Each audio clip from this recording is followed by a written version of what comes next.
this is to me, it just keeps going back to the same thing. There are so many questions. I talked about it being an existential type question earlier, like, what does it mean? And that I keep going back to that. What does it mean that number one, he had potentially other options?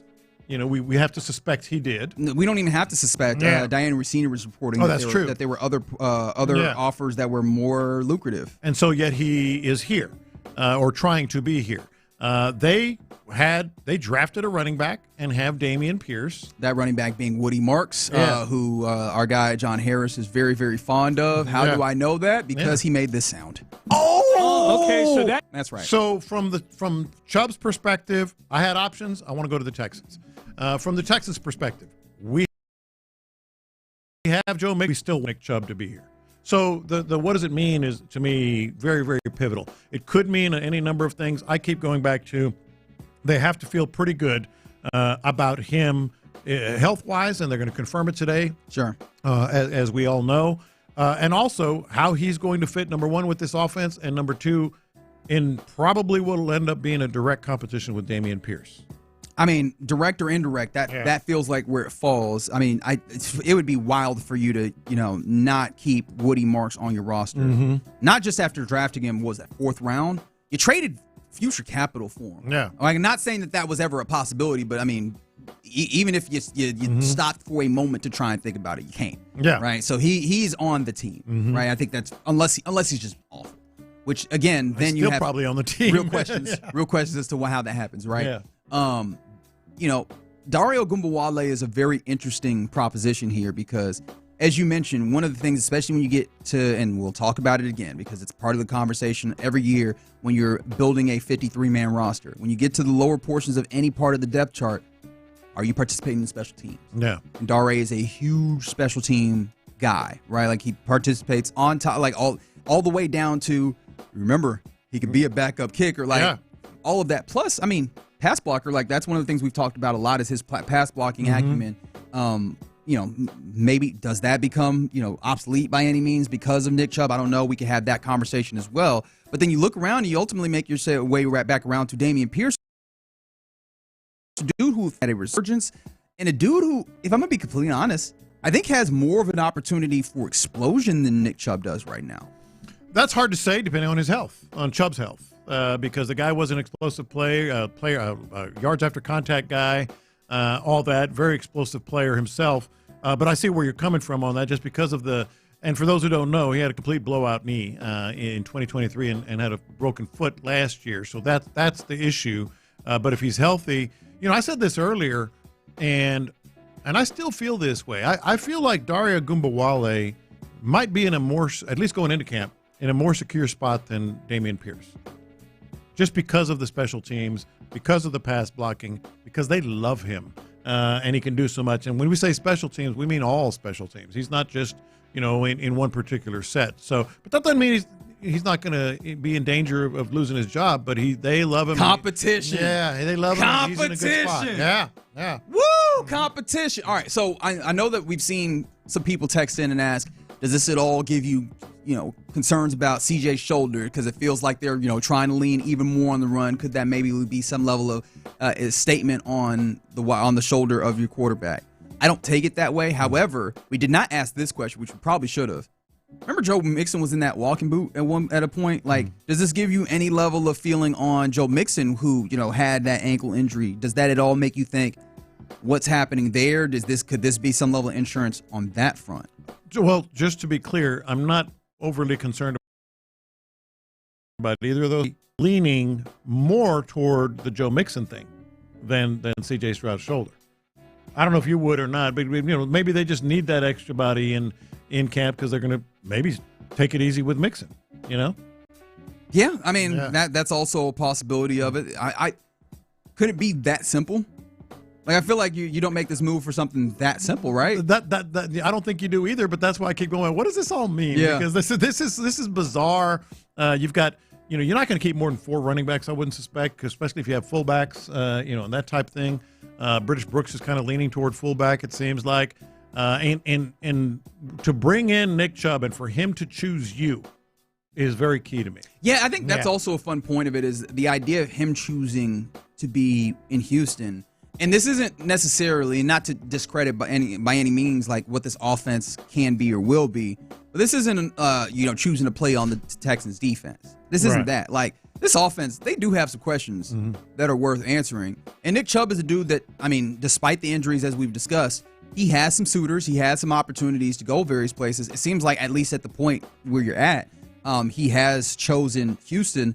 What do you think that says about what he might have been told by Nick Chubb, what he might have been, what insight he might have gleaned about what this offense is going to look like? Yeah, from Nick Caserio. I think he has been told that if he is healthy, they have big plans for him, and that's why I think Dameon Pierce being traded is a lot more of a possibility today than it was yesterday. Well, then that if there's big plans, that feels like that is a true tandem.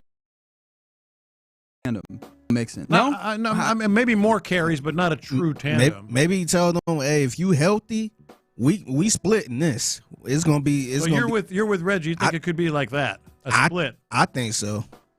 Oh, you have to be really healthy, and he have to be back to his old self. Or he got to be good. Like, he still got to be good. It's one thing to be healthy, but if you ain't if they get that guy, then it would be a split, and it'd be pretty sweet. I'm going to keep operating in a place where I'm not assuming you're getting the Nick Chubb of old. Like, I don't think you're getting Nick Chubb from pre-knee blowout. I think you can get a solid Nick Chubb. Nick Chubb last year you could still see the vision within there. I did point that out, though, however, that he did not meet his, like, the expected yards when you're looking at, like, the analytics of this for whatever it's worth to you. He was, negative on the rush yards over expected, especially per attempt. His EPA was low. I know that you were talking about the blocking not necessarily being great on that the offensive line was bad. They had a lot of injuries. There was a lot of bad players on there. But even within that, like, he didn't have the explosive run plays nearly as much either that you would expect. So those are things that I continue to look at. However, I do think that you can get a solid running back, which, again, even having a second solid running back, even though I think there's a possibility of Dameon Pierce coming back and having a resurgence, I think that it's nice to know that you have a guy that is, more likely to be that than just, hey, are we going to be able to bring Dameon Pierce back to his past glory? Yeah, and more likely to be that. I mean, he did it for years. He had a 5-yard per carry average in his prime for a long stretch. I'm with you, but if you get anything close to that, 3.3 yards per carry this past season. Yeah, but he could carry the load, and beyond all that, the Texans are clearly indicating they have a type, with this offense, this offensive style that they want to have some power. But they also went and drafted Woody Marks, who does not fit that type though. But he's also good out of the backfield as a receiver, and that's one of the things they like to have in this style of offense. So no, I mean, nobody here is saying, Dameon Pierce, you're gone. All I'm saying is it is very clear that they're putting the pressure on him. So what's interesting for me, because I know that there's the idea of being multiple, that you're going to try and play to the strengths of your players, according to Nick Chubb.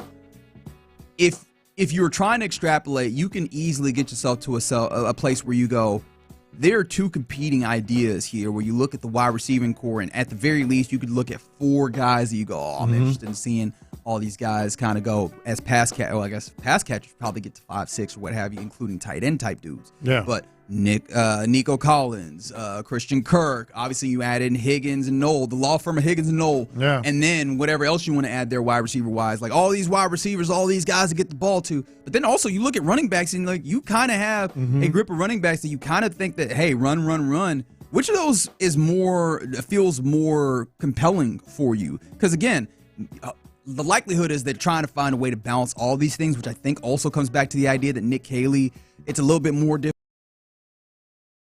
of a job of all these things when you have all these toys that you have to manage getting touches to. Yeah. However, which of those sides do you feel more compelled on? The idea that maybe they're a little bit more run heavy, or the idea that they have all these guys to maybe throw the football to? No, I think they go together, but I'm more interested in the running back room now, presuming Nick Chubb signs with the team. But I think the way that they run the ball is going to help these guys. Maybe we've talked about this earlier, the explosive plays. I think they're trying to lean into more explosive plays off of play action, more explosive plays because of how the defense is playing the running game, because they're run heavy, and that's a good thing because you got guys that can go out and get it like Nico Collins. Yeah, very intrigued to see One, if the physical goes the way that we want, and I guess the way that I imagine a lot of people want, I can't necessarily say that everybody wants that, but if Nick Chubb is officially signed to this Texas team, just in time for mandatory minicamp for us to get some eyes on what it looks like, what his game continues to have, and maybe what this team is trying to make themselves into offensively